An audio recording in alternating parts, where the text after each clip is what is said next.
buying a used car, right? If you don't know too much about the vehicles, or you do know, right? But you have to travel far.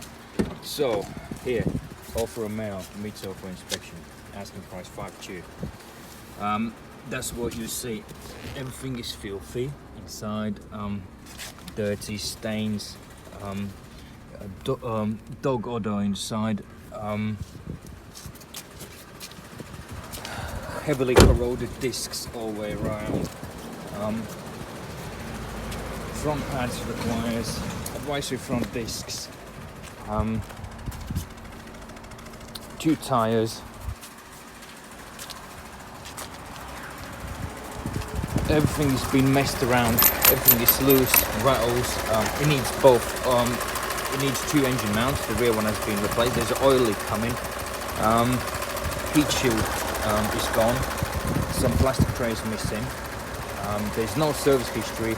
They want 5.2 for it. There's a horrible rattle noise under load. It'll be due to something is touching the chassis somewhere, so with the exhaust or engine mount is touching a bracket somewhere. So it's completely dirty, you know, and this is what you're getting. Seller's attitude sucks, right? They already know what they're selling. It's a piece of shit, you know. Tire puncture.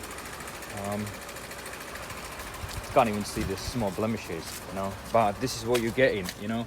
5.2 for this for 2014. 2.5 as it is. And if you want, you can buy it, but 5.2 overpriced. So that's what we do. Make sure don't shoot yourself in the foot. Check the sellers, check what they're selling, check their attitude. If they if their attitude sucks, just walk away, you know.